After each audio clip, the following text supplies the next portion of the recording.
Don't take responsibility for things that you don't accept. You only take responsibility for things that you do accept. You say, well, the world is fundamentally flawed because its fundamental nature is vulnerability, intolerable vulnerability. I'm not going to take any responsibility for that. That's really Cain's attitude in the story of Cain and Abel. He externalizes responsibility for the catastrophe of his life. And therefore he doesn't make the right sacrifices. And so the paradoxical injunction here is accept responsibility for the catastrophe of your life. And that way you transcend it simultaneously. And there's an unbelievably hopeful message in there. And the message is, you're actually strong enough to do that. You just don't know it. And you won't find out till you do it. You can't find out till you do it. But if you did it, you'd find out that it was true. It's a massive risk. It's the ultimate in risks, right? You have to be willing to lose your life in order to find it. It's like, exactly right. So that picture, when I started to understand that picture, well, every time I look at it, it just blows me away. I can't, it's unbelievably, it's an unbelievably sophisticated set of ideas. But I don't think it's much different, really, than this idea. I mean, Buddha finds his enlightenment under a tree. It's not fluke that that's the case. That's his natural environment. And he's sitting in the lotus here. The lotus opens up. It's this thing that springs up from the depths. And he sits there illuminated the same way. He's got a halo that's the sun that stands for higher consciousness.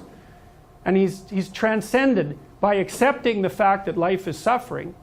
He's transcended the limitations that are part of mortality.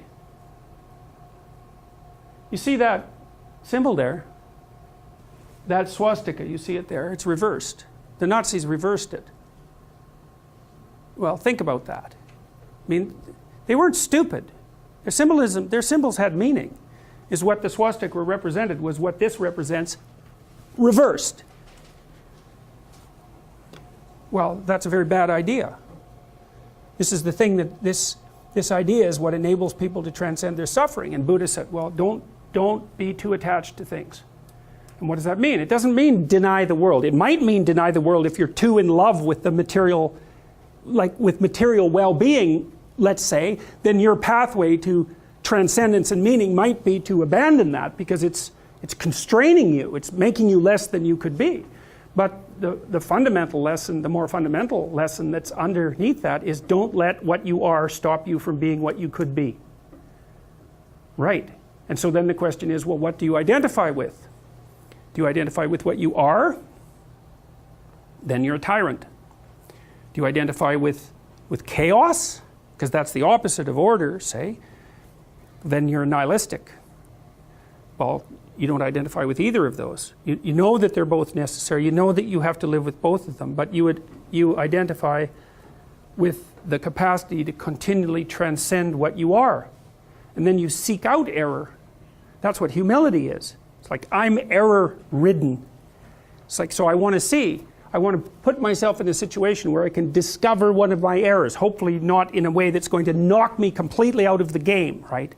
I want to seek out a challenge. I want to find out where my limits are. I want to find out where there's not enough of me yet. And I want to do that in a way that's engaging because, you know, you can wear yourself out fighting dragons, obviously. You can exhaust yourself completely, and that's not helpful. You know, one of the things I learned, for example, when I was coaching lawyers, these were people who had very high-end careers, and so they had an infinite workload. No matter how much they worked, flat out, there was always way more work that they should do. It's a very difficult thing to learn to manage. And so they were exhausting themselves, and I said, well, you know, you have to work less per day. It's like, well, no, that's not happening. I can't do that. And so what I learned over time was, okay, so this is what you have to do. Every 3 months you have to block off 4 days and go have a vacation. And you have to plan that in advance so it's in your calendar so that your secretary doesn't book your time. And then you need that because you have to recuperate enough so that you can work as hard as you're going to work. So I thought, to bring full closure to the class, I was trying to solve this terrible puzzle that confronted me and many other people about how it was that human beings got themselves in such a tangle about what they believed. Such a tangle that we were pointing the ultimate weapons of destruction at one another, which, by the way, we are still doing. And I thought, okay, well, I understand that. We need our belief systems. They orient us. And that means there will be conflict between belief systems, and that can be a catastrophe. And that's being played out everywhere, again, in very many ways. What's the solution to that? Well, one possibility is there's no solution. It's just mayhem all the way around. Could be the case. But it seemed to me, as I delved into it, that the proper solution to that was to live properly as an individual, because you're more powerful than you think. Way more powerful than you think. I mean, God only knows what you are in the final analysis. You're blind to your own weaknesses, but you're also blind to your own strengths. And so then I think, well, if you got your act together, it'd be better for you, and instantly it would be better for your family, assuming they wanted you to get your act together, and not everyone does, but, and then it would be better for the community. It's like, how far could you take that? If you stopped wasting time, and if you stopped lying, and if you oriented yourself to the highest possible good that you could conceive of, and you committed to that, how much good could you do? Well, I would say, why don't you find out? So that's what I think you should do. You should find out.